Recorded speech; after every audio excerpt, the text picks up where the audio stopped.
गुरुजी जय श्रीमन नारायण। जय श्रीमन नारायण बेटा। गुरुजी मेरा ये प्रश्न था कि जैसे हमको कभी कोई डिसीजन लेना होता है तो लोग कहते हैं कि दिल से सोचो या दिमाग से सोचो, तो ये कैसे पता चले कि दिल क्या कह रहा है और दिमाग क्या कह रहा है? बहुत अच्छा सवाल है आपका।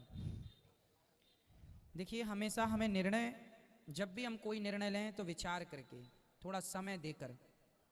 दिमाग में तो आइडिया आते रहते हैं, अच्छे अच्छे अच्छे और बुरे दोनों थॉट पैदा होते हैं, दिमाग में बातें चल रही होती हैं। ठीक है, अभी मैं आपसे बात कर रहा हूँ तो भी दिमाग बिजी है, कुछ सोच रहा है, कुछ थॉट आ रहे हैं, अच्छे या बुरे, सब प्रकार के हो सकते हैं, है ना।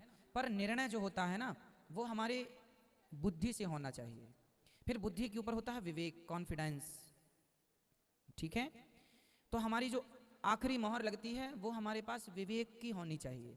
भाई देखिए, हमारे मन में सब प्रकार के विचार आते हैं। उदाहरण के तौर पे माना कि ये 100 रुपए जमीन पे पड़े हैं, तुरंत दिमाग काम करना शुरू कर देगा, उठा लें क्या? तभी बुद्धि निर्णय देगी, ना जी ये किसी का गिर गया होगा, हम क्यों उठा लें, हमारा क्या लाभ है। फिर मन कहेगा, दिमाग कहेगा ये उठा लेते हैं, इसमें क्या है।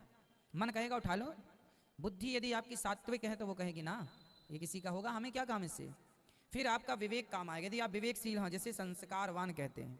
यदि आपके संस्कार स्ट्रांग हैं तो फिर आपका निर्णय ये होगा कि ना जी ये भले सोना पड़ा है पर हमारे मतलब का नहीं है, क्योंकि ये हमारा नहीं है, इसलिए इसे छोड़ो, आगे चलो अपने रास्ते पर। हमें लोभ नहीं करना चाहिए, नहीं तो लोभ परेशान कर सकता है। इसलिए जो आखिरी निर्णय है वो आपकी बुद्धि लेती है, पर बुद्धि के ऊपर आपका विवेक होता है। इसलिए विवेक के बारे में लिखा है, बिनु सत्संग विवेक न होई, राम कृपा बिनु सुलभ न सोई। जो विवेक, कई लोग, विवेकानंद क्यों नाम पड़ा? स्वामी जी का नाम नरेंद्र था। स्वामी विवेकानंद जी का नाम क्या था? नरेंद्र। विवेकानंद क्यों पड़ा? क्योंकि वो, कई लोग, माँ बाप भी तो कहते हैं विवेक से काम करना। तो ये विवेक क्या चीज है? जिसका विवेक जाग गया वही तो विवेकानंद हो गया। तो विवेक से काम करने वाला व्यक्ति कभी रास्ता नहीं भटकता, कभी गलत निर्णय नहीं लेता। दिमाग तो बहुत छोटी, दिमाग में तो सब चीजें आती हैं, फिर उसे फिल्टर बुद्धि करती है, मोहर विवेक लगाता है। ठीक है। और गुरुजी एक और प्रश्न था कि जैसे आप कहते हो भागवत में कि जो भी हमारे सुख दुख हैं वो हमारे कर्म पर निर्भर हैं, जो हमने पिछले जन्म में किए थे। लेकिन फिर भक्ति करने से क्या फायदा इस जन्म में? वाह, कितना बढ़िया सवाल है बच्चे का, तालियां होनी चाहिए सवाल के लिए। सवाल इतना अच्छा पूछा है आपने कि जब हमारे कर्म से सुख और दुख मिलते हैं तो भगवान की भक्ति करना क्या जरूरी है, यही सवाल है आपका। तो देखो बेटा, बात ऐसी है कि एक गुरु जी के दो चेला थे। ठीक है, एक चेला वैश्या के घर जाता था मुजरा देखने, और दूसरा सत्संग में आता था भगवान की कथा सुनने। एक दिन मुजरा देखकर जब वो लौटा चेला, तो उसको सोने की थैली प्राप्त हो गई, सोना मिल गया। और ये सत्संग करके जब लौटा तो इसके पाँव में लोहे की कील घुस गई, तो हड्डी को फाड़ती हुई आर पार हो गई पाँव में। लंगड़ाता हुआ, चीखता हुआ वैद्य जी के पास गया। वैद्य जी ने निकाल के दवाई भरी। लंगड़ाता हुआ गुरु जी के पास गया। गुरु जी, आपके भगवान का निर्णय बड़ा गलत है। क्यों? वो वैश्या के घर जाता था तो उसे सोना मिला, और मैं सत्संग करने जाता था तो मुझे लोहे की कील मिल गई। गुरु जी बोले, बेटा तू वर्तमान को देख सकता है, तू वर्तमान को जान सकता है और जानता है, पर तू भविष्य को नहीं जान सकता। बेटा, वो आदमी जो वैश्या के घर जाता था उसने इतना पुण्य किया था कि आज वो राजा बनने वाला था किसी नगर का, लेकिन वैश्या की संगत करते करते उसने अपने सारे पुण्य नष्ट कर दिए, और जरा से सोने से ही उसे संतोष करना पड़ेगा। जरा सा सोना मिल गया। और तुझे आज मरना था, आज तेरी मृत्यु थी, लेकिन तूने भगवान की कथा सुनी, सत्संग से जोड़ा, भगवान से अपने आप को जोड़ा, तो भगवान ने तेरी मृत्यु को एक जरा से लोहे की कील से तब्दील कर दिया, और जरा से दर्द से तेरी मौत को टाल दिया। ये ईश्वर का निर्णय है। कर्मों के वश तो संसार है ही भक्तों, पर जब आप भगवान की शरण में रहते हैं तो भगवान आपके जीवन में आने वाले बड़े से बड़े संकट को बहुत छोटा सा करके निपटा देते हैं। ये ईश्वर की कृपा से ही संभव है, इसलिए ईश्वर की कृपा।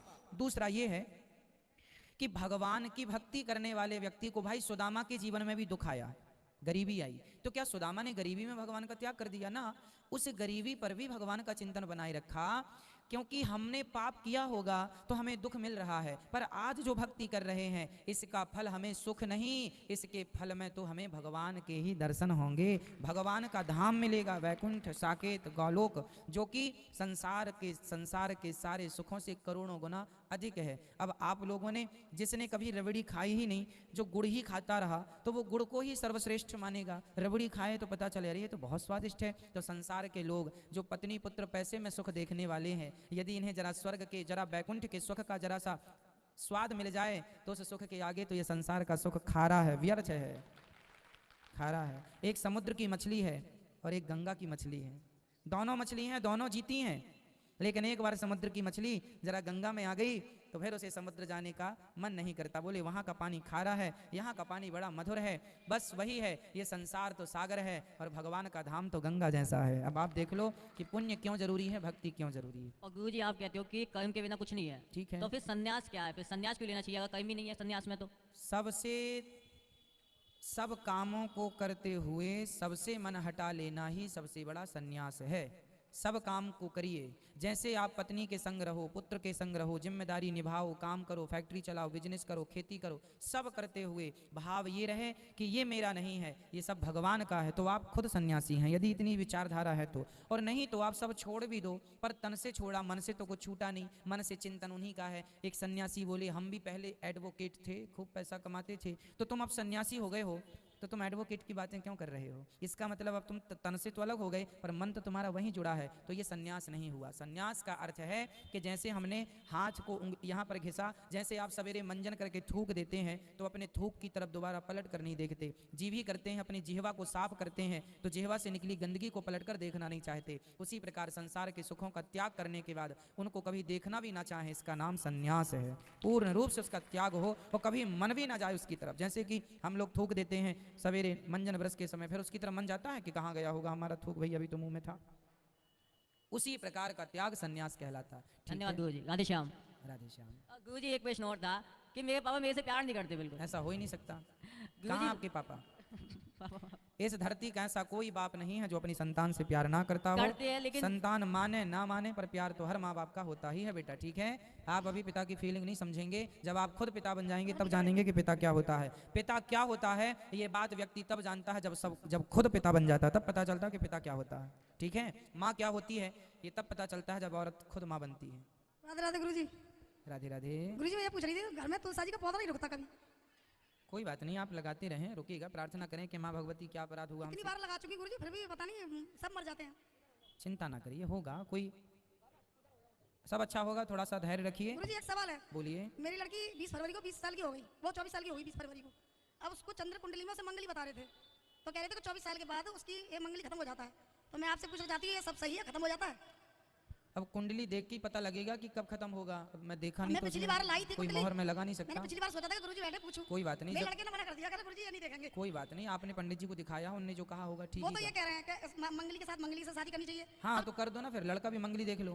नहीं अब 24 साल की हो गई तो कहते हैं कि खत्म हो गया ये सब। ना ना, मंगल है तो फिर वो रहेगा, खत्म नहीं होता, ठीक है। ठीक है, गुरुजी, आंशिक है तो शादी लड़का मंगल ही होना चाहिए, ठीक है।